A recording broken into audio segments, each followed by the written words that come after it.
Hello, everybody, and welcome back to another episode of Explicitly Unbiased. I'm Kaleb. Gerardo will be here in a minute. We're going to talk about the NFL games that happened here in Week 9 on the Sunday and Thursday slates of things. Then we'll take a look at college football, the landscape of things there. Week 10 just wrapped up. We'll give a preview of Week 11. Another coach of the SEC got fired. And we'll take a look at the ACC and the Big 12 because those are the most interesting playoff races that we have so far. So without further ado, let's bring Gerardo back. I'll hit the intro and we'll go from there.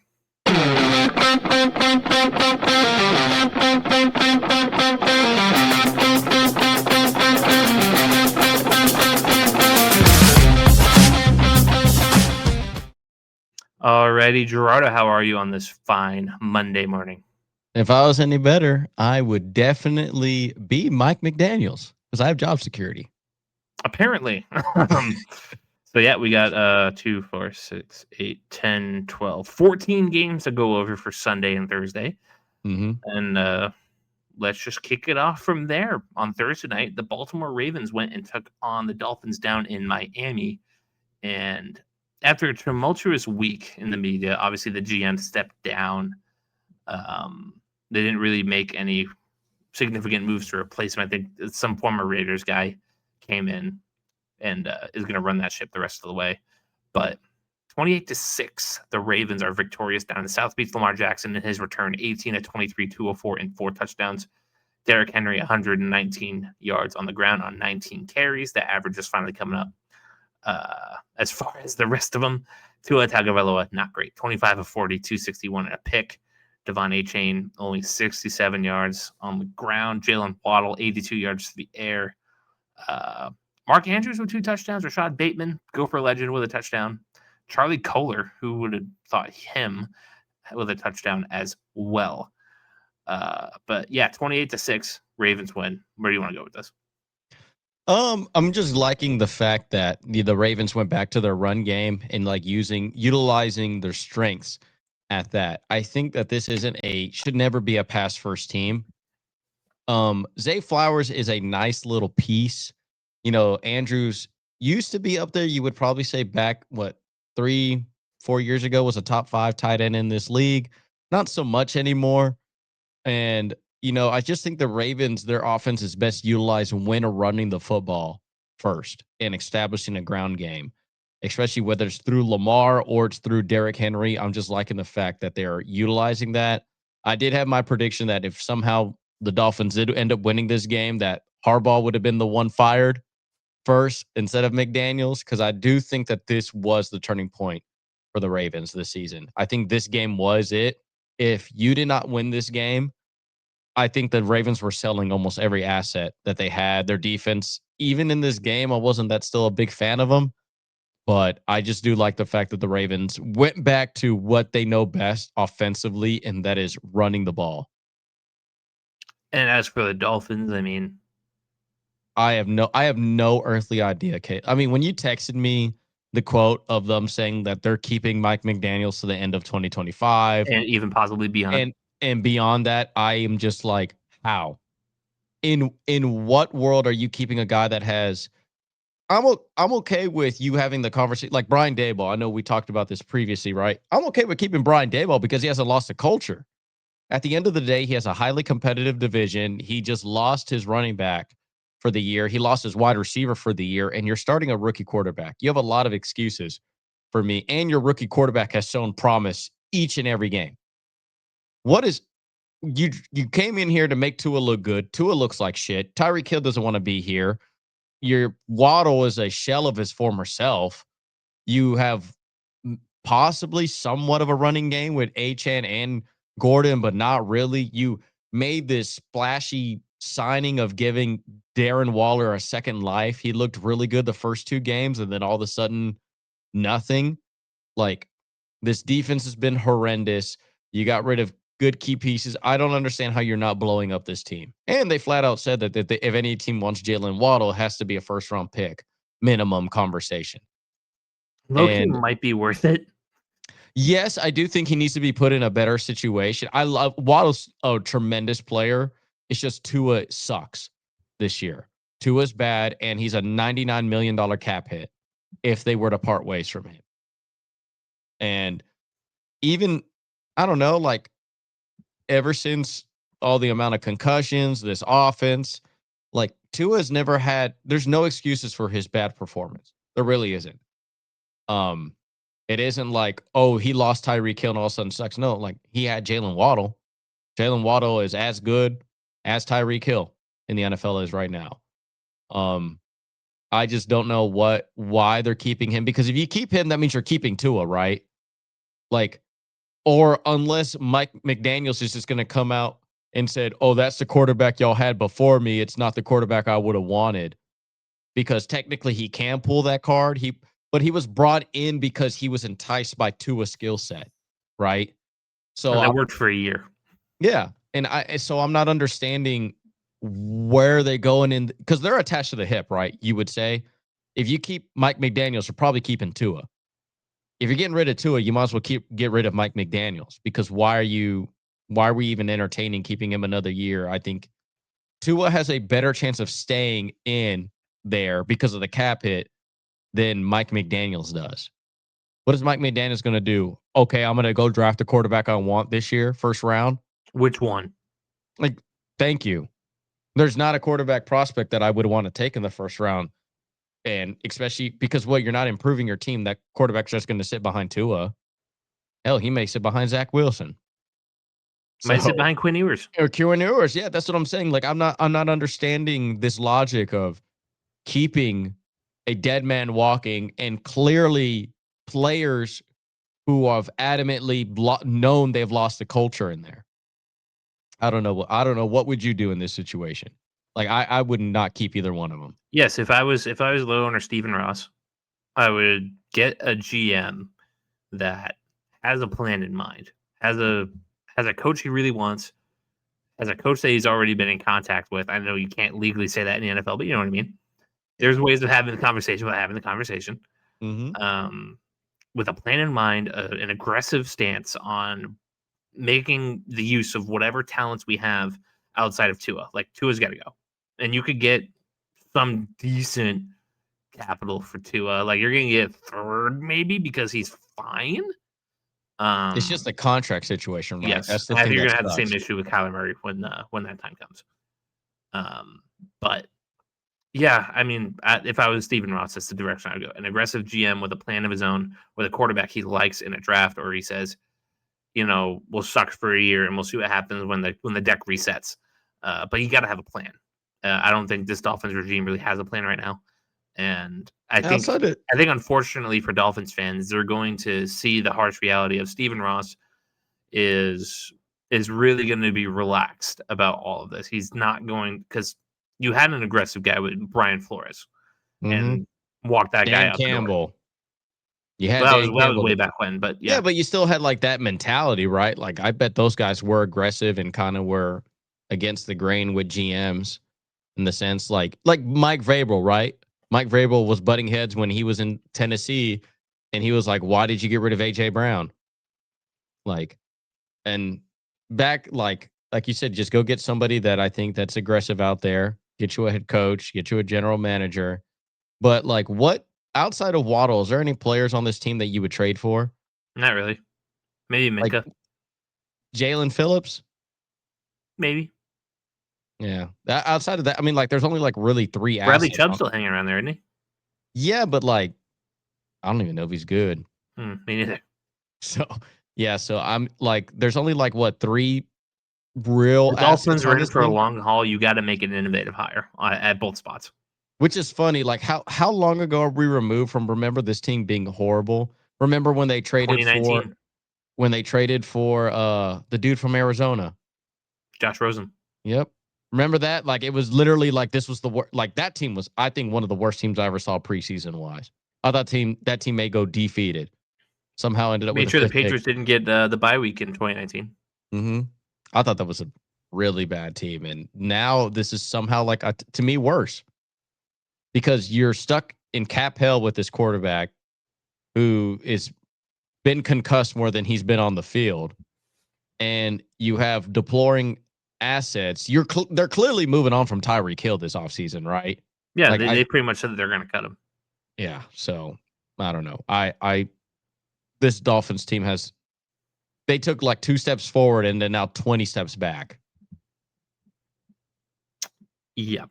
All right, let's go to Chicago at Cincinnati. This game was a barn burner. Dude, this game was sick. Go back. The Bears win 47-42, walk-off touchdown for Colson Loveland, who had 6 catches on the day for 118 yards. This was his real breakout game. Caleb Still Williams wouldn't take him over what's his face, Warren. Yep. Caleb Williams 20-34, 280 and 3 touchdowns. Tyson Bagent even got in for a play. DJ Moore threw a touchdown. This was the Kyle Monaghy welcome to the NFL game. 26 carries, 176 yards. Really thrived in the absence of DeAndre Swift. Roma Dunze nowhere to be found, but apparently no problem. Joe Flacco again, 31 of 47, 470 and 4 touchdowns. T. Higgins, 7 catches, 121 yards and 2 scores. Ja'Marr Chase, 6 for 111. No defense to be found, but the Bears come out victorious. Yeah, yet again, the Bengals defense doing what the Bengals defense does best, and that's just give up unbelievable plays and give up, like, making these guys look like MVPs. And the fact that Joe Flacco is looking this good. Joe Flacco is looking a whole lot better than he's had his whole career in Cincinnati right now, which makes you think that if he ever had elite wide receivers, would you say this is best wide receivers he's ever had in his career? Yes, absolutely. Yeah, because even in this Baltimore Raven years, he had nobody. Like, at best was what, Anquan Bolden, and he was already Steve Smith. Yeah, and what Jacoby was it Jacoby Jones? Yep. Yeah, like he had nobody. God, Wait, can you imagine 2012 Ravens run? Yeah, that would be Jacoby Jones, because he was the second best wide receiver. And it was Anquan Bolden. The Ravens' leading receiver was Anquan Bolden for 921 yards. Torrey Smith after that, respectable. Oh, okay. But he fell off hard after his Dennis Pitta. I mean, whatever. Jacoby Jones, whatever. Yeah, decent. The running game was awesome. I mean, Ray Rice was just incredible. Yeah. Who did they have behind Ray Rice? Wasn't it a really good dude too? Bernard Pierce. Yeah. He was running for a while. Yep. And Vontae Leach, fullback for them. Never mind. Bernard Pierce was not around for a while. No, it was somebody else. It was they had a decent dude as a backup. They've always had a really good 1-2 punch until they got Derrick Henry. It was Bernard Pierce that year with 500 yards, But yeah, I mean, like, can you imagine if they actually would have gave Joe Flacco elite wide receivers, what the Ravens actually would have looked like? Like, I think it's sickening. Like, the fact that, look how good Joe Flacco looks like, and he's almost in his 50s. Like, seriously, guys. There's no way a guy should be looking this good. Now, granted, it is Chicago's defense. I'm still very highly concerned that a guy in his 40s is throwing 400 yards on y'all. But the Bears, granted how the rest of this division is slipping up, they could sneak away and win it. Like, we're going to get to the other notable matchups in this, but like, yeah, actually back-to-back coming up. Yeah, like, good for the Bears getting a win that they probably should have not gotten. And making up for lost time for sure. But they need to find some consistency on defense. And it's starting to look like their offense is like a watered down version of the Cowboys, but their defense is very much just the Dallas Cowboys. Like, they are just letting anybody and everybody score on them. Especially, I could trust Dak Prescott now to save me a win. I don't know if I could trust Caleb Williams to save me a win right now in his career. But good for him. Without Rome Odunze going, like, literally didn't do nothing this game. Over 3. Exactly. And the fact that if you were to tell me Rome didn't do nothing and yet they still somehow won a game like this, and I'm liking how they're not a pass heavy team. They're also actually running the ball when they had Swift and with their backup that popped off today. Monaghan, yeah. Mm-hmm. I'm liking what they're doing offensively. I would like a better offensive line with them too, but they just need defensive back help like nobody's business. They do. Their back seven is so terrible. Hell, outside of Montez Sweat, that team's defense sucks. But Bengals wise, oh my God, if you're Joe Burrow, you're just getting pissed, bro. You're like, Well, dude. this team should be hovering around 500 if this defense could stop a nosebleed. They had the win with 17 seconds left, and they blew it. Yes. I mean, if I'm the Bengals, I'm pissed. I mean, if I'm Joe Burrow, I'm pissed, bro. The fact that the Steelers had just lost not too long ago, and the division was wide ass open for y'all to just, man, dude, if we just hover on 500 and Joe Burrow comes back, bro, we good. What was Joe Burrow going to do in that game that Joe Flacco didn't? No, honestly, I don't know no difference. To be quite honest, he wasn't going to play defense. That's for damn sure. Like, you know what? Honestly, I think if you ride the hot hand, dude. If I'm saying this about the 49ers, why? Like, come on. Shut down Burrow for the year. Yeah, because honestly, what's going to happen? Like, yes, Joe Burrow is elite. He's an elite quarterback in this day and age. But, like, bro, what was he going to throw? 500 yards, Caleb? Like, No. How can you do any better than what Joe Flacco has done in his replacement? Like, Definitely not this game. No. So, yeah, I'm Joe Burrow at the end. But, I mean, it's not a bad shot for you to say that fuck it. Why not? Trade Hendrickson and just call this year a year. And next year, you're hoping, the Browns ain't doing nothing much. You know the Steelers are all literally all in this season. So that means next year they're done. They're on a year-by-year basis, yeah. I mean, yeah, because what wash quarterback are they going to pick up over there? What is freaking Joe Flacco going to complete the AFC Trinity and go over there? But no, solid win for the Bears, man, especially for what this division is cracking out to be. All right, let's go right up the road from Cincinnati down in Detroit, where the Minnesota Vikings visited the Lions and came out victorious in J.J. McCarthy's return. The J.J. McCarthy cult has a lot to hang their head on, apparently, the way they're yapping.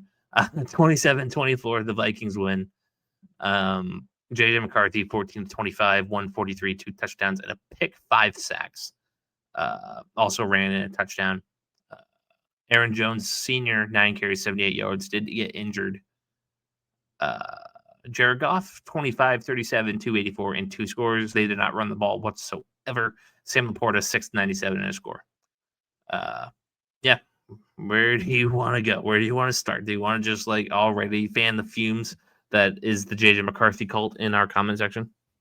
I would say, the Vikings had and Brian Flores did a really good game plan against them. If you just I think what makes the Lions so dangerous is the fact that they're multifaceted offensively. And I think when you just straight up shut down one part of that game, you're making them commit to the other half of the offensive game.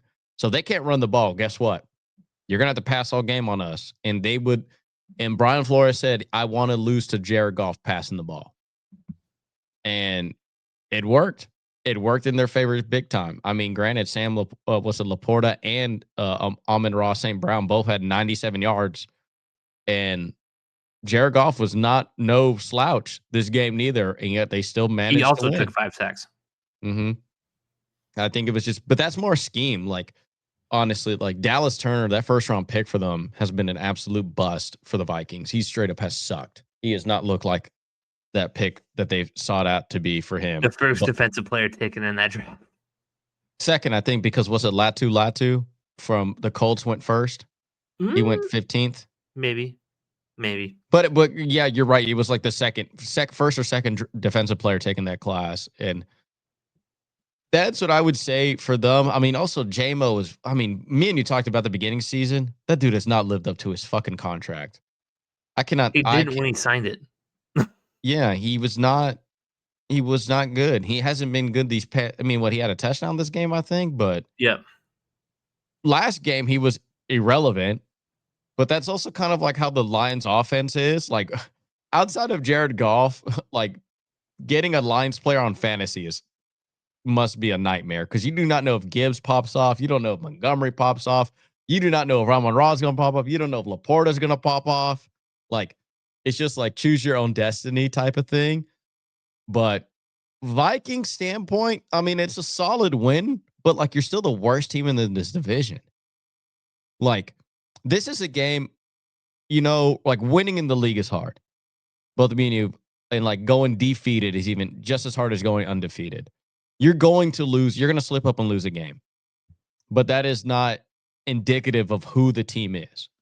I still think the Lions are right up there as probably one of the better teams in the NFC. And they just had to let this game slip away past them. And also JJ McCarthy's stat line is not impressive. Yep, let's just tear right into that. 14 to 25, 143. No. 2 touchdowns, 1 pick. His first, if you were gonna hang your head, like I said, both me and you said our piece about his first game that he came in. I'm okay out because that was decent. Now it's just like, bro, like, look, 56% passing in this league ain't gonna win you games. If anything, the Lions lost more than the Vikings won. And we're gonna obviously talk about a quarterback they let walk who looked like an absolute MVP today, but I don't know. You're just the Vikings are clearly the worst team in their division, and I just think that I don't know if I agree with that. I still think it's the Bears. Really, I would take Bears. They can't stop a nosebleed, and you can say, "Oh, well, look at them. They score." I'm like, against the Bengals. That's true. I mean, they only scored that. They only beaten the Raiders. They really haven't. They beat whoever's the Packers lately. Yeah. Yeah, don't. Oh my god, I don't even know how to talk about this. Like the Vikings are a good team. They're beat up. They are beat up across that offensive line. They've had a lot of injuries this year, and now Aaron Jones is hurt. Yeah, but like this narrative, we're so injured and stuff like that. Like, bro, so is this every is not other supposed to be an excuse for JJ McCarthy, by the way. No, I'm not paying that. No. You're right. This Vikings team would be a lot better if like everybody across the offensive line was alive. No, this team would be a whole lot better if they kept a certain quarterback on their team. Very true. Not the overarching point though. The point being that if they didn't have to suffer through Carson Wentz, who is just not an NFL quarterback. No, that dude should never throw a football ever again. JJ McCarthy is better than Carson Wentz. Yeah, but that's not saying much. That's like saying you're the. No, but if JJ McCarthy was healthy, they're probably not 4-4 at this point. They might be a little better. Yeah, I'd probably say they'd probably be like 5-4, 6-3. Because listen, the Falcons' loss is on them as a team. He sucked. Team sucked. They probably wouldn't have lost to the Steelers. They did their best to give that one away. Might not have lost to the Eagles. They did their best to give that away. And the Chargers, they just got smoked. That's going to happen. Mm-hmm. But they would have had 2 more wins, and that puts them at 6-2. But I think like you said though, the main thing is that JJ's still not impressive. No, he's perfectly mediocre. In his draft class, he's still probably who was drafted? He's better than Penix. Penix has kind of looked like shit. Yeah, but at least I got a bigger dose of who Penix is now. I still don't know who JJ is. So what do you want, the mystery box, or you want the guy who's probably like maxing out at QB 20? Well, yeah, because the thing is, you take with Penix is the fact that he is old as shit. I don't care if he threw 3 touchdowns to Drake London this game, like Penix. Like Drake London is the man more than Michael Penix is the man. Yeah. But sticking to this game because we'll get to Atlanta later. No, you won't take him over. You won't take him over Caleb. You won't take him over Jaden Daniels. You won't take him over Drake May. You won't take him over Bo Nix. So yeah, he's like second to last in that first round. Yeah, like because I will take him over. I will take him over Penix as a guy who believed in Penix. I'm not. Yeah, like I'm not like I wouldn't fight you on that, but like clearly, like there's quarterbacks in his draft class that are outperforming him easily. Even in the limited sample size. So you'd think that this would go in his favor, but it really doesn't. No. So, yeah, I think, you do have a point about, like, they're tied with the Bears as, to me, the worst team in this division, but this division's unbelievably competitive. The NFC as a whole is very competitive, I would say. So I don't think we have to eat crow on this one. No. As much because I'm not eating crow after 3 games, bro. Like, I need a whole year. Well, we ate crow after week 1 because we thought he'd shit his pants and he didn't. Yes, He that did for one. three Yes, quarters, but but I mean, if he played like how we did with the Falcons, I'd have been, I'm good, bro. Because that was who I thought we would see all year long. can I give you a petty thing about JJ McCarthy that I don't like? Go ahead. When he gets sacked, have you noticed this? Instead of just going down and getting up, Oh my God, yes. What the he hell is does all this this? stupid little somersault. What? I'm dumb, bro. Bro's Be an aura farming adult. getting sacked. Be How an are you adult. like? How are you aura farming getting That's what sacked? JJ McCarthy is. He's an aura farmer. He's the zoomer quarterback with aura farming and hype moments. Yes, he's just like a frat bro who wears a sleeve and he wears eyeball. Listen, he's everything y'all don't want him to be Jackson Dart so bad. Low key. Like he is just Midwest Jackson Dart. Like for real. He's just like I love Jackson Dart by the way, but like I think no. what Jackson Dart does is pretty authentic. Yeah, because he's a good football player. He's like a With legit. McCarthy, everything just feels like I am so enlightened. I am so Oh well, remember because he has to be in Zen mode before every game, right? He has to go sit his ass right next to the field goal and like do this because he has to be in like his peace mode. Like, get out of here, bro. He's an ore farmer. Can't he stand it. reminds me a lot of the Bruins goalie Jeremy Swayman.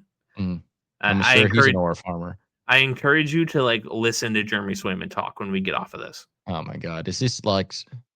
God, I'm okay. But yeah, These are people I'm who over drink this. matcha. JJ McCarthy is insufferable. It, And it, it really low key like I'm willing to deal with Aaron Rodgers ayahuasca bullshit because he's a Hall of Famer. 4-time MVP. Yes. You know what I'm not willing to deal with is like remember when Tua took those judo classes or whatnot to help him fall down better, like entering last season, like that type of shit. I don't need to hear about this bullshit, bro. I don't. Can you just play football? Like, can you just Yeah, shut how up and about how play about this? football? What is you learning how to fall down better got to do with you playing football? What does JJ McCarthy levitating have to do with? Oh my God. Shave your head and become a monk then, bro. Get out of here. Go to Do your Tibet. Mormon mission, asshole. Is he a Mormon? No, but he Well, probably should be. but yeah, no, I mean, I you're right. If you're a quarterback, be a quarterback. I'm not looking to get a hot yoga class out of you. I'm over it. I'm over him. I was over him the second I heard him talk. I never liked him since high school, so there's that. It's an explicitly biased moment from us. Well, I've always said he's never faced adversity a day in his life, so Didn't really today either. yep. All right. Speaking of embarrassing, the Carolina Panthers at the Green Bay Packers. Caleb, I'm so done with this Panthers, bro. No. Let me set it up. Let me set it up. Let me do the window dressing here. The Carolina Panthers are successful in Lambeau, 16-13. Bryce Young, 11 of 20, 102 yards and a pick. Rico Dowdle, 25 carries, 130 yards, and 2 scores. Finally got back to giving him the ball. Jordan Love, 26-37, with one of the worst picks I've ever seen from him. Josh Jacobs, 17 carries, 87 yards, and a touchdown. Romeo Doubs, 91 yards. The air. The Panthers' leading receiver was Tet McMillan, 4 for 46. When the Panthers win, it's ugly, but they have a winning record. Bryce Young sucks. Rico Dowell's the man. I'm fine. I'm like, remember entering this game, I said, bro, stop it. Why do you even have Chuba Hubbard even thinking about being RB1? It's clearly Rico Dowell. And Tet McMillan is starting to be look Tet better. McMillan. Yeah. I mean, Xavier Legette is like super hit and miss. Also, today was a miss, but they got the win. Mm-hmm. They have a decent squad, low key. If they actually have a decent quarterback, I wouldn't be too bad at the Panthers. I think they're not too bad. Like if Kyler Murray was on that team, I would be a pretty fun team to watch. But until November, and then Call of Duty comes out, and he's just no. But this is more on Packers, right? Like this is the Packers L, bro. Like you still have how many times do I got to go on this camera, Caleb, and say they have no DBs? How many times I got? And You think they'll listen, eventually? they weren't all that successful through the air either. Yeah. Wait, That, what is it because they couldn't stop Rico Dowdle? which, mind you, too, you would think that their strength was a front seven, and yet Micah Parsons was a non-factor this game. The fact that you just let Rico Dowdle dominate you when there's only two brothers. When you're playing against Carolina Panthers, Caleb, me and you can coach defense. Hey, Rico Dowdle can't get the ball and stop Ted. That's it. That's all I need you to do. I don't care if you And they triple couldn't team score Ted. points. I would if Xavier Legette is going to beat me, I'm okay with losing to Xavier Legette. I'm not supposed to coach. But bro, that's all they have. They have no good quarterback play. They have no other wide receiver. They have no other running back. What are you doing? And also Jordan Love. Holy shit. Holy shit. What is this game? Are you just ass all of a sudden? Like, And listen, the Packers are going to lose weird ones. That's just kind of what they are. But okay, they could lose a weird one, but like, he was unbelievably horrible this game. Unbelievable. That pick at the end is just, no.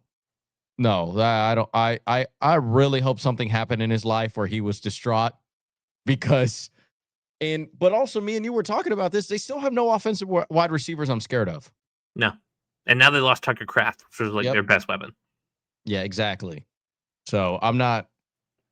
Good job, Green Bay. You could have, where the Lions had lost to a divisional opponent, you could have cemented yourself in this very tough division, and you decided to blow one against the Panthers, who now have a winning record. Crazy. I wonder if they're in the playoffs by standings. Because they're never gonna. They'll be the second place team in the NFC South. They always will be. NFL standings, playoff picture.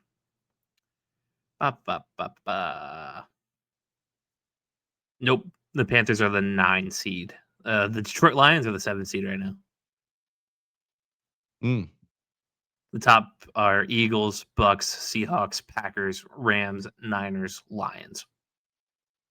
But dude, the fact that the NFC West can get 3 teams is kind of sick. I told you.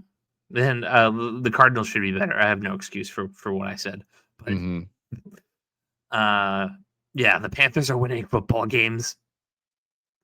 Yeah. With probably, if they come up with like PFF, I bet you both their quarterbacks are not going to be ranked in the 30. Like, they won't even be a starting quarterback level players.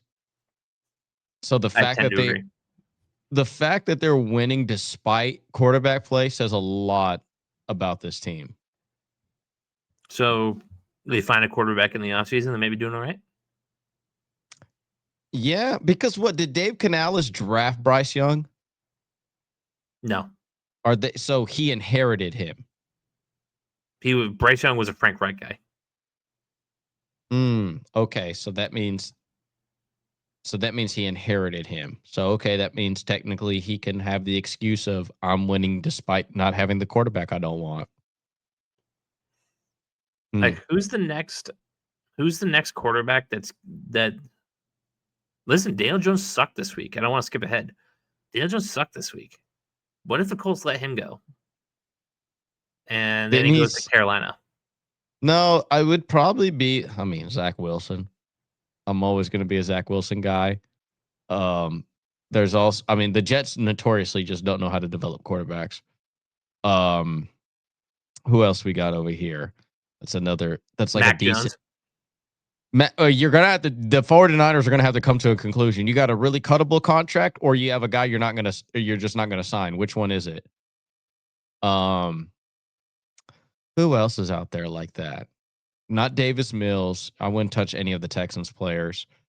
Geno Smith, no. You're not going to do AOC either. Yeah, Zach Wilson isn't a bad shout. Zach Wilson or Mac Jones. Yep. Those are good bounce back guys, unless there's a backup hiding somewhere that we just don't know about. I feel like Zach Wilson is the backup. That, or like what you would do, Spencer Rattler? Like, no. because that Kyler Murray, same What they're gonna thing. do? They're gonna draft Lenore Sellers, and like it's gonna be a. But no way, because if they're a fringe playoff team, they'll be picking way too far away from that. They've traded up before for way That is worse. they literally drafted a guy who's 5'9". So yeah, I mean, like, no, I think that isn't a bad.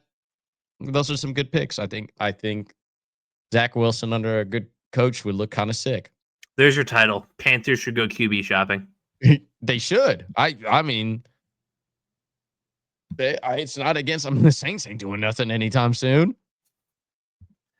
Okay. The Chargers and the Titans. This game was kind of a mess. It was. The Chargers win 27-20. Justin Herbert, 250 yards, 2 touchdowns, 1 pick. He was also their leading rusher with a touchdown. And what do we always say? We hate teams whose leading rusher is their quarterback. Very good. Cam Ward, 12-21, 145. Titans had no offense to really speak of. Nope. Despite that score line, their offense sucked. Yeah. Their offense continues to suck. But the Chargers are obviously they're in risky territory, losing Joe Alt again. Mm-hmm. This is you hate to beat the Chargers. Weeks. Yeah. So Chargers are 6-3, but how confident are you down the stretch? We don't need to really talk about the Titans. They're 1-8. They have Mike McCoy as their play caller. Like, let's just forget them. The Chargers are the main focus. Essentially what top of their division, I do believe. Nope, the Broncos. Yep. Thick in the playoffs. Like, this team should be way better, and they're not performing well, and they just lost Alt again. It's how do you see also this going down? Also another team that needs an offensive wide receiver. Lat McConkey cannot be your true number one if you want to go to a Super Bowl. Aronde Gadsden seems to be a good tight end. Yes, he is, but I mean, like, whatever happened to the Brazilian wonder that is? Quentin Johnson had a touchdown today. He did, but he's so inconsistent. Like, I just think that they just need a real true guy. Like, I mean, AJ Brown is still supposed. I mean, Jalen Waddle's on the market for a first-round pick. But yeah, it's the injuries it's offensive line injuries, like especially too. Like Herbert now has back-to-back games where he looks like the MVP that we projected him to be, which I do really like. But at the same time, it's the fucking Titans. Like, this Titans team is offensively so inept, so bad. Yeah, I mean, it's really tough for the Chargers. Like, you want to see them do well. Justin Herbert is playing pretty well this year when he has protection and he's able to complete passes, but it just seems like fate is not going to allow the Chargers to be any good this year. No. I would like them a lot if they had protection. Seriously. And who knows how long Joe Alt's going to be out. By the time this video comes out, they could be done for the season, or he could be out for 2 days. Or 4 weeks. Mm-hmm. Pick your poison. But the Chargers they should hit the open market on trades and see who's got some slapdick offensive tackle that they drafted 2 years ago that isn't just that it's just a body, because they don't have it right now. Right. All right. The Atlanta Falcons versus the New England Patriots. Patriots escape with a win, 24-23. The Falcons were supposed to tie it up, but then Serge Parker-Romo misses the PAT to tie it, and the Patriots just kind of go from there. Drake May, 19-29, 259, 2 touchdowns and a pick. Travion Henderson, 14 carries, 55 yards. Terrell Jennings, 11 carries, 35 yards and a score. Michael Penix, 22 of 37, 221, and 3 touchdowns. I feel like that's a little deceiving because Drake London was the man. 9 catches, 118 yards, and 3 touchdowns. Drake London went off. Pop Douglas with a career day, 4 catches, 100 yards, and a touchdown. But yeah, the Patriots, once again, start off slow, get caught off guard, and the Falcons are not the Browns. They're much more talented than that. Right. So they gave them a fight, and the Patriots were lucky to escape with a win. We can start with the Patriots. Does this make you worried at all about their long-term kind of projection? I mean, the entertainment part of all this is the fact that they're trying to stack up picks to go get a really sick person, a disgruntled player that's on the block in Myles Garrett or Max Crosby, which I ultimately do believe would be the answer to all this for them. I do think that they just don't have like a dude on that defense that I can fully trust that will just be a game wrecker. And it's on the Like, pass rush. I think you can trust Gonzo on the outside. yes, so like what I mean by that is like you need a front seven guy that's like a tone setter. Back seven guys are not. Like it's especially nowadays that you don't have like those hard hitting safeties and guys like that. So you don't really have a guy that's a Cam Chancellor that can set the tone for you defensively. Where if you have like a guy like a Max Crosby or like a Myles Garrett, like those are tone setters. And like, oh, okay, like I could trust this defense too. I trust y'all scheme wise. I don't trust you player wise. Like, I know that I like sometimes that like because Gonzo is what all you have to do is just avoid him, right? You can technically draw up plays to not throw in his direction. And For some reason, he wasn't on Drake London this week. I thought that was weird. well, I mean, but it also could be like you would be okay with losing to Drake London. Like you would rather give all the open looks to Drake London, but shut off a third of this field or a half of this field. Like make him force the ball. It's kind of like how, like I'm okay with losing to Xavier Legette. All I got to do is shut down this guy, this type of offense. And it ended up working out in their favor because what was the likelihood that Drake London was going to have 4 touchdowns in a 3, game? but Yeah, no, but I'm saying like for them to like have lost that game or it to be like really to bad. their credit, they pretty much shut down Bijan on the ground. Yeah, and so that's what I think. I think they just said if we lose to Drake London, we lose it. Okay, we're okay with that, but we're not going to lose to Bijan Robinson. And I think that's how they drew up their defensive schematics, like on that. And I just think that the Patriots are one solid elite player away from this defense being scary. They need to be aggressive today and tomorrow. Mm-hmm. They do. They like seriously go get Max Crosby, go get fucking Myles Garrett. I do not give a shit. Even I would take Trey Hendrickson. Yeah, like just get a tone setter guy. It'd be sick. You add that to Clavion Chason, who's having a really good year. You add that to Milton Williams because that edge rush is going to help that interior. Is really going to put that defense all together. But the offense started up pretty slow for the Patriots. Not Drake May's cleanest game by any means. He still made the throws that he needed to make. And he didn't really choke in the prime time. He kept strong, showed great leadership. I mean, he doesn't look like a second-year quarterback. I'm gonna tell you that right now. And we all expected him to be look seriously raw. Mm-hmm. It hasn't been that. It's been very fine-tuned. Shout out to Josh McDaniels, who I know as a Raiders guy, you might be like, Josh McDaniels. No, he's always been a great OC. He's just been a bad head coach. Yeah. That's like one of the top 5 to 3 offensive coordinators in the league. Oh, yeah. But, yeah, I feel like there's something to be said with the Patriots about learning how not to lose from these close wins. Mm-hmm. Learning how to overcome your mistakes to still pull it out. And the Patriots are going into their first real test since the Buffalo game. They're going to Tampa next week, coming off the bye. Like that's a tough matchup for them. Oh yeah, it will be. So we said the Patriots need to be buyers at the deadline. I mean, the Falcons, just to give them a little bit of shine, they're 3-5. What's your outlook on them?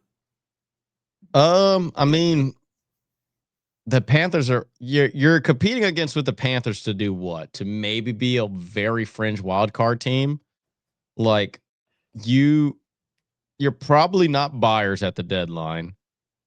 And I do not know, and you're not going to be good sellers at the deadline either. You're not giving up Pitts, you're not giving up London, and you're not giving up Bijan Robinson. So, like, I don't know what the Falcons. I mean, AJ Terrell may be their only one, but you're not going to give up a really good defensive back like that.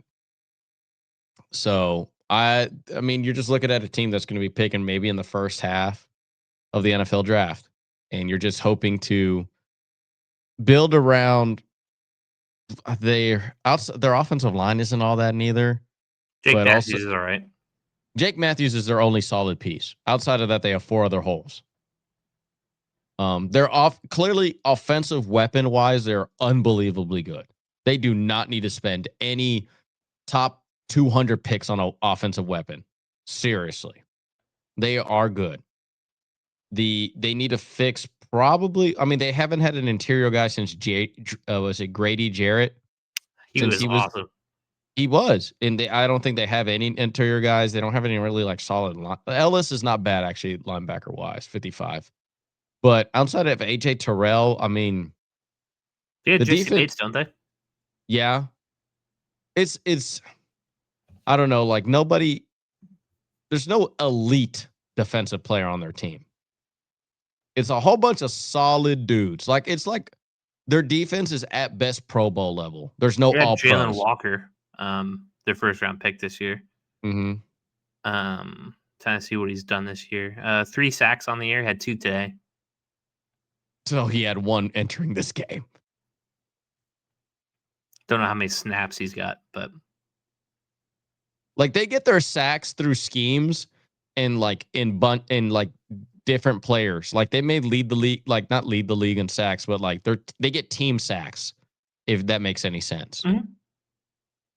And that's more of scheme. So that means if you gave this scheme a good defensive player, they probably would be sick. I will say this: their second round pick from last year, Rook Ororo, was pretty good today. Yeah, he was. He was He actually was a pretty disruptor. decent. But yeah, they need some higher end stuff. Yeah, they do need. I would say they would probably need to invest in an elite level defensive front 7 guy, just like the Patriots. Yeah, but the difference is that the Patriots can mortgage a whole lot because it would help with their future. Where I don't know what if the Falcons traded for Max Crosby, what that would even do for them now or even in the future. Okay. 47-22. Let's head down to New York, where Mac Jones and the Niners went and took on the Giants, where they came out successful 34-24. Mac Jones, 19 of 24, 235 yards and 2 touchdowns. Christian McCaffrey, this was a CMC game, 106 yards on the ground and a touchdown, 67 yards in the air and a touchdown. Brian Robinson with a touchdown, Juwan Jennings with a touchdown, Jackson Dart 24-33, 191 yards, 2 scores. Also had 56 yards on the ground and a touchdown. Gunnar Olszewski, 1 catch, 24 yards and a score. Theo Johnson, 3 for 27 and a score. Abdul Carter with a fumble recovery. Brian Burns with a sack. Yeah, where do you want to go with this? Imagine if Jackson Dart had a weapon. He did. And he got hurt. Yeah, both of them. Both of them did get hurt. But even I would like them to still get another good wide receiver and definitely upgrade at tight end. I think they have like bottom third of the league at tight end position. Like they are decent, but like godly Jackson Dart is making like he's making food out of crap, bro. Like he is really overperforming his environment big time. And I just think like they need to like what would they only have 2 wins this season, right? They're sitting at 2 wins. Yeah, because it's with the Eagles. 2-7. Man, they're looking pretty nice if they got Jordan Tyson. Jordan Tyson and Neighbors on that team with Jackson Dart and Scattaboo. Might have my favorite watching football. No, seriously, like that is a very good team. I mean, and then just Jalen, like, was it Wan'Dale Robinson just needs to be demoted to just 3rd string. He cannot be any type of featured wide receiver. Same with I like Slayton. him a lot, but yeah. Yeah. He needs to be he's only successful if they have a number 1. If they have a number 1, he is a successful player. He cannot be the main dude. And then upgrade at tight end. I think this Giants team, honestly, if they just get nice weapon for Dart, which they already have Neighbors. That means you just need a complementary guy to that and an upgrade at tight end. This team low key can be scary. I love their front seven. I really do. I highly suggest that they do not shop Kayvon Thibodeau. Keep everything. Like keep Abdul Carter as his like random package that you have him at linebacker and as a different edge rusher. Brian Burns has been a great success for that team. I love Sexy Dexy on that team. The only thing is their back seven, but like it's not terrible. Could just use some help. You just need to go get yourself a true DB. And look, we do not know how long the Jaden Daniels injury and his sophomore slump is going to be. The Cowboys, they can't stop a nosebleed. And yeah, granted, the Eagles are still the top of the class, but like they beat them. So I love the Giants' future, and I really do think they suggested they should keep Dayball seriously and give them a fresh, clean slate. Give them the first 8 games of next season, and then evaluate what to do with this. Because what Jackson Dart is doing, he's overperforming his environment. He has increasingly looked amazing running the ball and throwing the ball each and every game, despite having a bottom third offensive weapon skill set now that Cam Scatterboo and Neighbors is gone. And for the 49ers aspect, I mean, dude, we're back to the conversation of Mac Jones or Brock Purdy. And it seems like Mac Jones is giving himself a contract, my friend. I'm really over people like pretending that like starting Mac Jones is a joke. Like It's when not. Brock Purdy comes back, like people think that is just insane, and I don't get it. He's played really, really well. He's Seriously. been really good. And I would say that Texans game was a fluke. And plus that Texans defense is legit though. Yeah, they stop everybody. Yeah. But I think that, and also it's not like Mac Jones has any type of elite receivers on his team too. No, Let's be very it's honest. McCaffrey. Yeah. It's they're defensively. You should not lose to them offensively. You shouldn't. Because it's, hey, stop McCaffrey. Cool. That's it. It's not Mac hard. Jones has been playing very well in relief of Brock Purdy. Insanely well. Has Why? overperformed Brock Purdy. Why is this like absurd that Mac Jones Shouldn't can't be. finish the season? He should be. He is their best chance of winning a Super Bowl for that Until team. proven otherwise. Yep. I have Because no reason. what did Brock Purdy do this year before he got hurt? Nothing. Wasn't very flashy. Wasn't very promising. He came back, re-injured himself. Mac Jones probably Mac playing Jones hurt still. Mac Jones has done more with less. And listen, Brock I don't want to hop on the Mac Jones train again because I motherfucked him hard back on the Beatcast days, if anybody remembers that. But like Mac's been a stud this year. Super good, super consistent, super efficient. This offense is scoring with him. They are playing winnable football, beating notable people. I'm sure maybe the Giants aren't notable at this point, 2-7, but yeah, you beat what's in front of you and you do it exceptionally well. Efficient. Mm-hmm. And that is the name of the game with Kyle Shanahan. Efficient.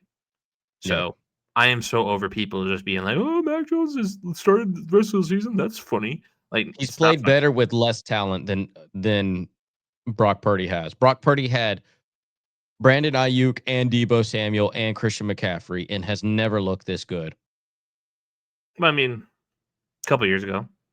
Yeah, but like if Mac Jones had these weapons with this scheme, he'd look 10 times better. Only one way to find out. Exactly. And he made Kendrick Bourne. He made Kendrick Bourne look like an all-pro one week. Did that in New England too. Yeah. But it's Mac Jones. You ride on Mac Jones until the wheels legitimately fall off. Legitimately fall off. If you're the Niners, do you try to capitalize on this, or you just kind of like, okay, like we don't want to super invest, we don't want to de-invest? So here's the thing. One, right, Brock Purdy is on a super tradable contract. It's not a bad player to put on the trading block, low key. Now, granted, they won't do it. They're going to obviously keep both of them until the end of the year. But Mac Jones is going to be cheaper. Like, he will be. And what you've done with Mac Jones this year, why not sign him to an extension and trade Because Brock Purdy? he's going to cost at most what Seattle gave Darnold. Yes. And even then, like, it's going to be less. Exactly. It's going to be less what Sam Darnold and Daniel Jones are making this year. Both of them. And he's going to be significantly cheaper than Brock Purdy. Why not move away from Brock Purdy? Like, put it this way. You think you can't? I mean, Mike McDaniels is a former 49er guy, right? Why can't you just offshoot him, Brock Purdy, over there at Miami? Maybe the Dolphins will be good. Yeah. That's what I'm saying. Look, the Panthers, we talk about the Panthers needing a QB. Like, you can't, there's some QB needy teams out there. You can't just be like, hey, by the way, here's Brock Purdy on a really nice contract that won't be that bad of a cap hit. He's a good Band-Aid quarterback. He's better than Bryce Young or Andy Dalton. Hey, Browns, who still haven't figured out your quarterback situation. Would you like our piece of crap that we don't like? You don't think the Browns would take Brock Purdy over any of their situation they got going on over there? Come on now. Jimmy Haslam will say no, but like, that's my thing. I think it's be smart about this. Get Mac Jones. You're going to get him cheaper, and he's better already than what you have. Win, win, win. All right. We got our Mac Jones stuff out of the way. Very good. Indianapolis at Pittsburgh. Who would have thought the Pittsburgh Steelers coming in stealing one? 27-20. Aaron Rodgers, 25-35, 203 and a touchdown. Daniel Jones, his worst game as a Colt, 342 yards, 1 touchdown, 3 picks. Jonathan Taylor, nowhere to be found, 45 yards. Jalen Warren, 2 rushing touchdowns on 31 yards and 16 carries. Alec Pierce, 115. Michael Pittman, 115. Josh Downs, 57 as score. But the Steelers, they bounce back. The Colts coming down to earth a little. Mm-hmm. I mean, how long did we both think that they were only going to have one win? Like, that was not going to happen. And then no, we were kind of early that like the Colts aren't going to last forever. Like they could be good, but they're not going to last forever. I mean, they also stole a win against the Broncos, and they finally playing against above average teams. And now we're kind of seeing what the Colts are actually like. I'm not saying that they're fraudulent, but they're definitely not a top 10 team or a top 5 team. What was that sticky note that you said about the Colts back there? Let's see. We have Green Bay winning the division. That was week 1. Out. Mac Brosmer would be a starter for the Vikings. It could still happen. Mike McDaniels will be fired. Out. It's not fucking happening. Thank you. Stroud would be a bust. 2023 class is all-time bad. Colts will win the AFC South. Yeah. You coming back on that? No, they're still winning. Okay. I thought you said something a little stronger than that because the Jaguars aren't beating them. But Caleb Williams gets benched. Do you think that's going to happen? Nope. But I said it would be a phantom injury. Jake Browning gets 500 when Joe Burrow gets back? Nope. Oh, we're at the halfway point with the sticky notes. Dave Canales gets fired this season? Nope. Aaron Rodgers doesn't finish this season? That could still possibly happen. Texans will be a top 5 pick. It's not too, I mean, they got really lucky against the 49ers. Not too shabby. Tyler Snow does not, or whatever his name is, doesn't start. He did. He did. Caleb thinks that the Pats will only win 8 games. We got to lose out now.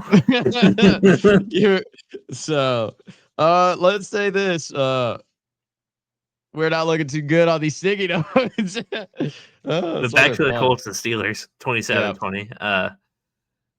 Yeah, maybe the Colts aren't like this deep playoff run threat. I wouldn't say that they're like they could probably win a wild card game, but I'm not taking them to go to a Super Bowl. They're a week by week basis team, case by case. And the Steelers are even more case by case. Yeah, you went case by case when a team that was the most case by case team. You lose to the Bengals, but you go ahead and beat the Colts. I mean, that's Steelers football. Yeah, that's straight up. Hey, let's be 9-8. You know, let's be 10-7. Like, godly. They're gonna. But shout out to Aaron Rodgers, who still has it. He does. I believe he's top 3 in the most efficient quarterbacks passing outside of the pocket this That's season. prime Rodgers stuff right there. Yep. I still don't understand why they got rid of Pickens. Still don't. The world may never know. All right. Didn't spend too much time on that game. But I mean, what else do you want to say about it? Like, no, seriously, it's just I don't think the Colts are that serious. I don't think the Steelers are that serious. What a shock. Yeah, maybe the headline is Colts frauds ? And then we're like, not really, but maybe. Well, they're not Super Bowl contenders, that's for sure. No. All right. Denver at Houston. This was another slugfest with the Texans. And the Broncos win 18-5. Bo Nix, 18 of 37, 173, 2 touchdowns and a pick. CJ Stroud with a concussion. Davis Mills comes in, finishes the game 17 of 30 with 137. J.K. Dobbins, 15 for 61. R.J. Harvey was the leading receiver for the Broncos. I think I have a new rule. I don't like running teams backs that running back is unless you're Christian McCaffrey. Or Bijan Robinson. They have too many weapons. That's true. Bijan does. What about Green Bay running back? No. Josh Jacobs. But that means the Packers are in bad shape. Like, your running back shouldn't be your leading receiver unless you're an all-time talent like Christian McCaffrey. What about Rico Dowell? No. But, yeah, another slugfest. The Broncos eke it out. I mean, are the Texans just the team nobody really wants to play? Offensively, yes. But they could still be had offensively. Very bad. They are really bad. I mean, Houston, they even when CJ Stroud was healthy, they were not a good offensive team. Seriously. They're not. They are CJ Stroud has straight up regressed since his rookie season. Each and every year has not gotten better, yet the talent around him has gotten better. Like, Nico is a very good wide receiver. Like, they have a good two-headed running back attack right now. They have Dalton Schultz. They have good weapons around him. He has a top half. Like, it's literally play calling and him and decision making. And their offensive line isn't good neither, but like, I still think that's no excuse. I don't think CJ Stroud is a franchise quarterback.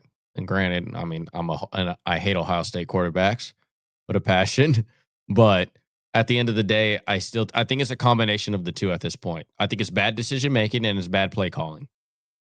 As for the Broncos, only put up 18 points against Texans. I mean, everybody slugs it out with the Texans. Yeah, but you did what the 49ers couldn't do, which was win the game.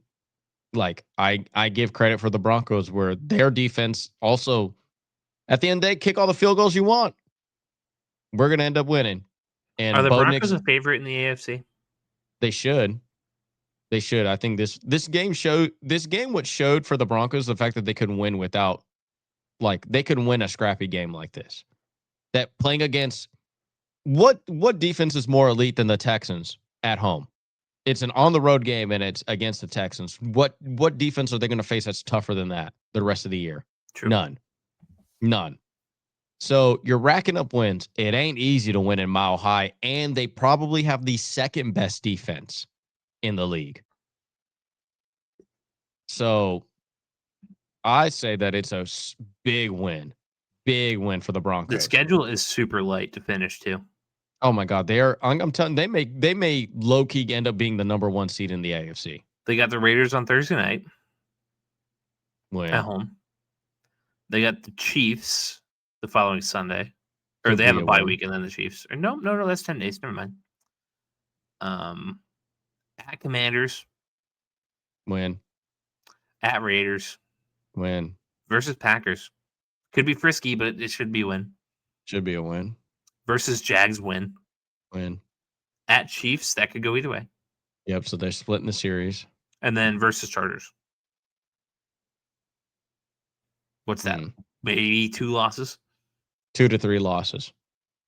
So 5. So they could be a 12. What's it? 12-5, 13-4.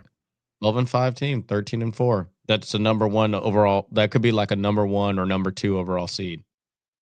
Behind what? You would say the only teams that would threaten them is what, the Bills? Yeah. The Bills and we'll see about the Colts. Yeah. But I still don't think I don't think the Patriots are at that class yet, but right. But yeah, I love this Broncos team, especially Bo Nix. Bo Nix is a dog in the fourth quarter. he's Tebow with talent. Tebow with a right arm. All right. Jacksonville at Vegas. Jacksonville wins 30-29 in overtime. With a, was it 68-yard field goal? I Yeah, believe. Cam Little. Trevor Lawrence, 23-34, 220, no touchdowns, and a pick. Travis Etienne, 84 yards. Geno Smith, 4 touchdowns, his best game since week 1. Jesus. Brock Bowers is back, 127 and 3 touchdowns. Best tight end in the league. But the Raiders somehow still find a way to lose. Yep. Very Raiders of them. Just lose, baby. You probably watched this game a little closer than I did. I was a little preoccupied by NASCAR, but what were kind of your main takeaways from this game?